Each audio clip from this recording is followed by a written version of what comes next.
Hello everybody, it's time for another video, and today I thought we would do something a little bit different. Ever since finding out that I have delved, so it seems rather heavily, back into reading in 2020, I have had family and friends asking me, how did you do it? I wish that I could. And one thing that I've noticed among my family and my friends when it comes to this lockdown and how they've chosen to spend their time that they have in common is that they love binge watching TV shows and they love binge watching movies. So I thought I'd take it upon myself to set myself a challenge. That challenge being, if you like watching these shows or these films, try reading these books. These are some books that I'm going to recommend to you guys, my family, and my friends. If you like the shows and the films, try picking up these books. Coming in at number 11, The Hunger Games and The Bachelor. The film The Hunger Games, which is film 1 in the Hunger Games series, revolves around our protagonist, whose name is Katniss Everdeen, who ends up being entered into a fight to the death against other class/caste systems within her society. Now a little bit about The Bachelor that I don't really watch, but I can tell you a little bit about it. The Bachelor is a series that revolves around a person who is looking to find love, and so a certain number of people of the opposite gender come into a house with them, and they're all trying to vie for the heart of that person and end up with them by the end of the series. If you like either of these, or if you like both of them, then you are going to love this book, The Selection by Kiera Cass. Now, this is book 1 in a series, and if you find jumping into a series to be daunting, then just pick up the book and think of it as a standalone, a one book that you're going to give a go to. If you end up loving it, hey, keep going with the series. If you don't, then it's one book. So, the premise of this book is that it revolves around the character on the main cover, whose name is America Singer, and just like with The Bachelor, she is entered into a competition with a certain number of other women who are vying for the heart of, in this particular world, the prince. So whoever wins the heart of the prince is going to end up becoming the princess. The reason why I included The Hunger Games for this recommendation is because the Selection series is a whole lot more than just being a Bachelor type book. There is a very dynamic class/caste system within this world, and those classes/caste members are all at war with each other, and some of them are at war with the actual kingdom. So, if you've seen both The Bachelor as well as The Hunger Games, imagine watching an episode of The Bachelor where everyone who did not get onto The Bachelor is really upset that they didn't get on, to the point that they want to break down the doors, break into the house, and start killing everyone that's inside. Imagine that. You got that in this book, The Selection. Coming in at number 10, we have Divergent. The premise of this film is that it follows a girl whose name is Tris Pryor, who is born into, speaking of class/caste systems, we take out those words and substitute them for the word faction. She is born into one of, I believe, 5 factions called Abnegation, which is a faction that is all about trying to help everyone else, putting everyone else before yourself. In this particular world, when children become of age, they go and take a test to determine which faction they should live in for the rest of their life. Should they remain within the faction they were born in, or should they transfer to another one? Our protagonist in this film ends up not only choosing a faction different to the one she was raised in, but one that could not be any more different to the one she was raised in. And we have one heck of a time with this film. It actually began as a book series. If you love Divergent, the film, I highly recommend you pick up the original work that was then adapted into that film. And I'll tell you why. While that film is really good and it does stand on its own quite well, because it is a film, there is limited time with limited things that they can place into the film, not so with the book. We get to learn so much more about Tris as a person. We get to learn so much more about the faction she goes into. We get to learn so much more about the faction that she was born and raised in. If you love the film, Read the book. You will not be disappointed. Coming in at number 9 is something that has critically been acclaimed as a cult classic. And this series was called Buffy the Vampire Slayer. So a very quick idea of the premise of this series is that it revolves around a girl whose name is Buffy Summers, who is a high school student who finds out within the pilot episode, the very first episode of the series, that she was actually put on this earth not to be a standard human, but to be someone whose responsibility it is to slay vampires. If you love this series, then I am going to turn you over to a book, and it is called Vampire Academy. But this time we are following a high school girl. Instead of this high school girl being trained up to become a vampire slayer, this high school girl is being trained up to become a vampire protector or vampire guardian, known in this world as dumpiers. Now, dumpiers in this world are half vampire, half human beings. And yeah, we spend this book with our protagonist Rose Hathaway going through her vampire high school. It's specifically for vampires and dumpiers, training to become a guardian for a Moroi. Now, just a quick little bit of backstory. The Moroi in this world are pure vampires who are good vampires, and they are also royalty, so they need to be, protected. And this is, I think, an amazing book to open up what is a wonderful series. So again, I'm going to say that if jumping into a series for you seems a little bit daunting, then go into this book thinking of it as a standalone. If you don't like the book, you don't have to read the rest. And if you do, hey, there's more to come. If you love Buffy the Vampire Slayer, I highly recommend Vampire Academy. The next show that we're going to talk about is a show called Queer as Folk. Now, I would highly recommend watching the American version. Everything that the UK version did really well, the American version hung on to, and everything that the UK version did that was a bit hairy, a bit, don't really like that, they did not include, they cut it out. So there's not a lot that I'm going to tell you guys about this at all, other than to say that this is an LGBTIQ+ show. If ever there was one, if ever there was an anthem waving the rainbow flag, it would be Queer as Folk. This is a show where the predominant relationships in this series are between either two women or two men. So it revolves around lesbians and gay couples as well.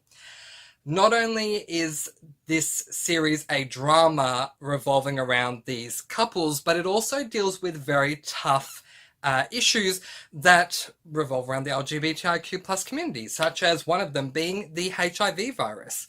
It was an amazing series and I do highly recommend it. If you have seen this series and you loved it and you wish there was more and you want to read a book, I have 2 recommendations for you. The first one is History Is All You Left Me by Adam Silvera. If you loved Queer as Folk for the relationship side of things, then this book is the one for you. So this book revolves around our protagonist who at one stage was dating a guy and they were very much in love. They were high school sweethearts, and then his boyfriend's family had to travel interstate, and so he broke up with the guy so that he could feel free to date someone else interstate. And he does. He moved interstate, and then quite a few months later, he finds a guy. The ex of our main character has now passed away. And so our character is going through the grief and loss of that and ends up connecting with the guy that his partner ended up getting with, and they assist each other through this grief and loss. And if at any moment you think that this book is going to be fluffy love and all things just tying up in a nice neat little ribbon, it won't be. Adam Silvera is an absolute master at keeping things real and raw. If you love Queer as Folk, the US version, for the smut and the graphic scenes, then I recommend this book, Captive Prince by C.S. Picard. This book revolves around a prince of a kingdom who is kicked out of that kingdom and forced into another one to become a sex slave for another prince. So if that's your thing and that's why you like Queer as Folk, I highly recommend this book.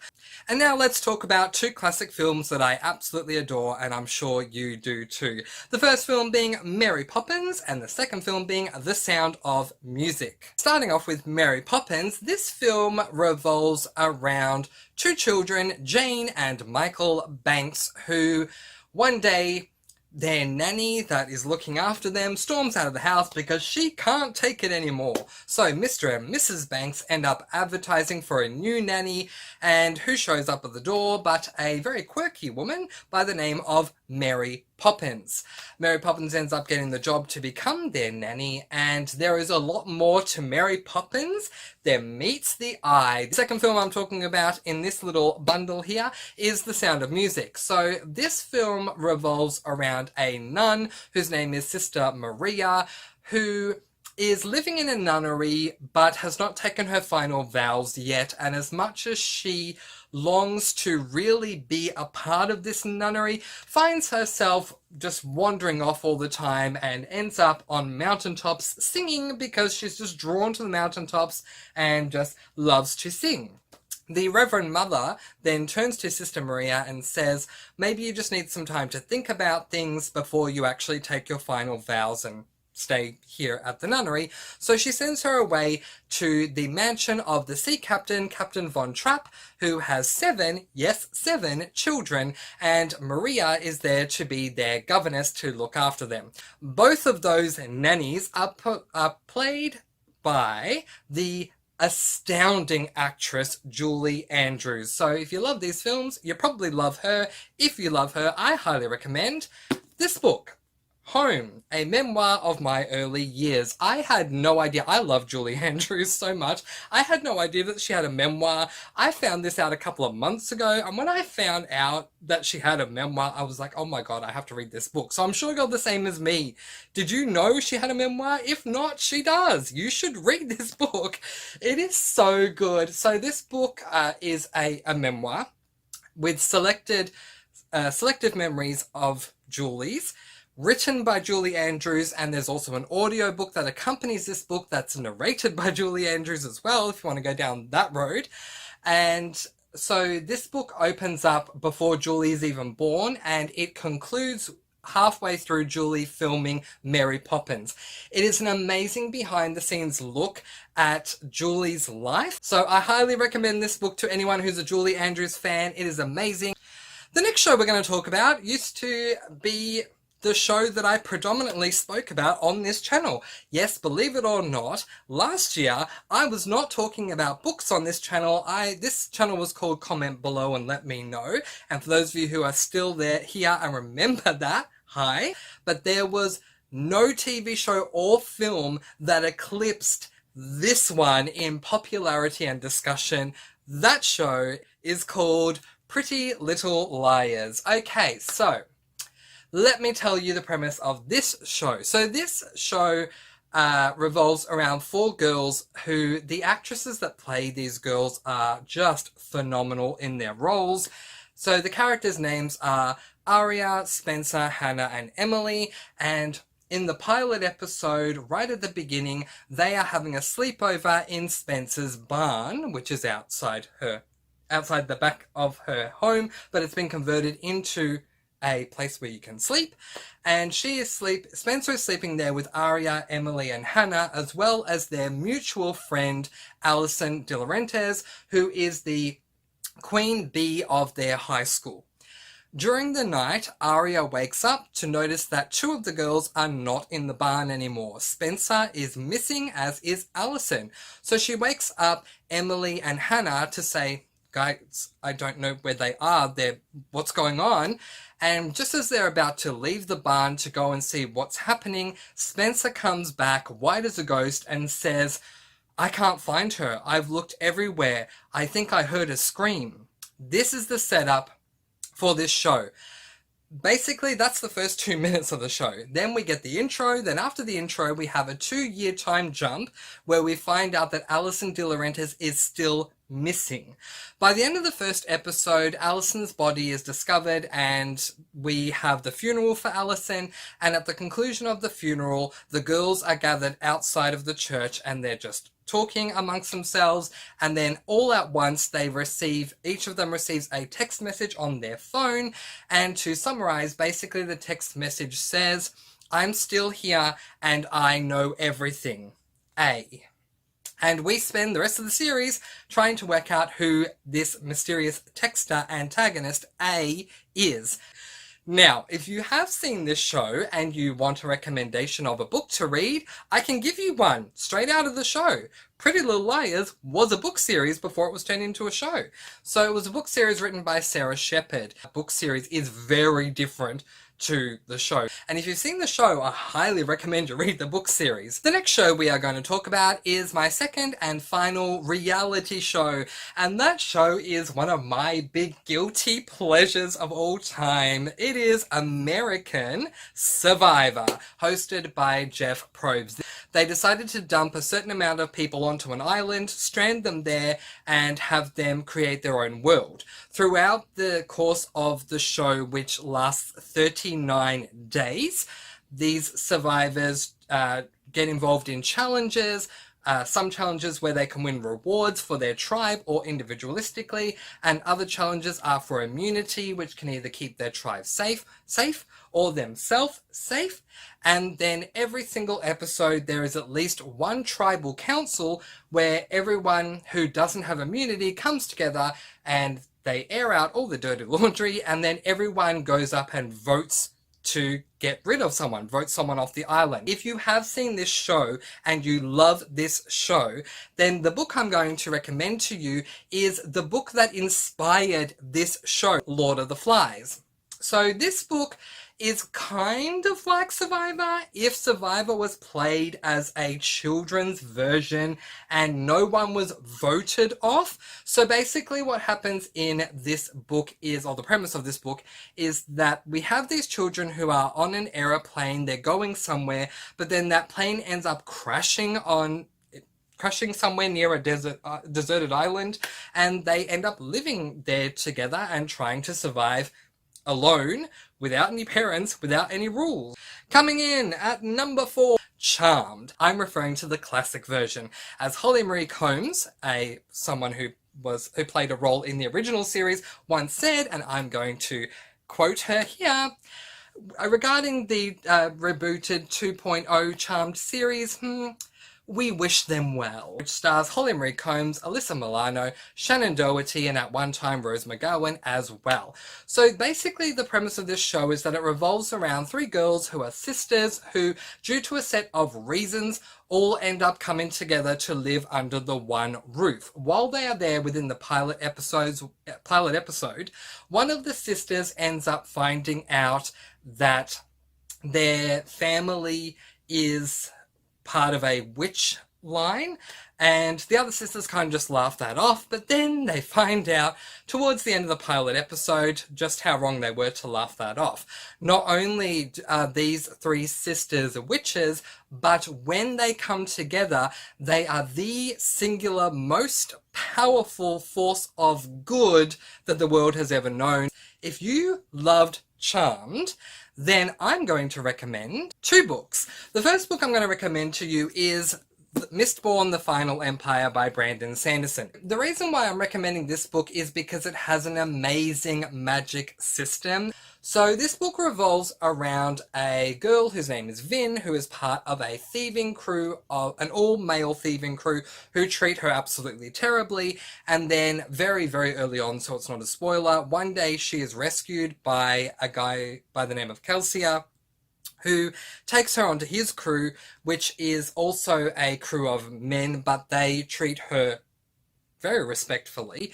And rather than being a thieving crew, their crew exists to try and destroy the ruling tyrant of this world known as the Lord Ruler. However, the Lord Ruler is immortal, so how are they going to go about doing this? Find out by reading this book. It was amazing. If you love Charmed for the magic, I highly recommend this. You're going to love this book.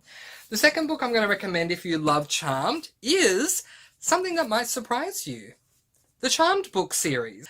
A whole bunch of authors decided that they wanted to write books that revolve around the series and wrote a whole bunch of Charmed books, and they're amazing. What I highly recommend you do if you decide to pick up any of the books in these series is watch an episode of Charmed, a standalone episode, then read a book, then watch another episode, because it works so seamlessly that you feel like what you read in the book could have easily happened in between two episodes. Down to the final two. So coming in at number 2 is Glee. So this show revolves around misfit high school students who end up auditioning for a club known as the Glee Club, which is basically a club where if you get in, you get to sing all the time, whether it be within the club itself in the classroom or outside in competitions. We're not only following these high school students in this club, but we're also following things that are happening within their own lives. This show is really good. A couple of months ago, I decided to give it another go, and within a month and a half, I had wolfed down the entire series. The actor who portrayed the very loving gay character Kurt Hummel, and that is Christopher Colfer. Christopher Colfer has released this series, the Tale of Magic series. So I have not read this book. I can't vouch for it at the time of filming, because I ended up creating a whole goal-setting thing for myself for the remainder of 2020, and I can't start new series. But trust me when I say in January 2021, this is going to be one of the first books that I pick up. Just look at that cover. Doesn't that entice you to want to read this? It's written by Kurt. I mean, come on. And coming in at number 1 is another guilty pleasure of mine.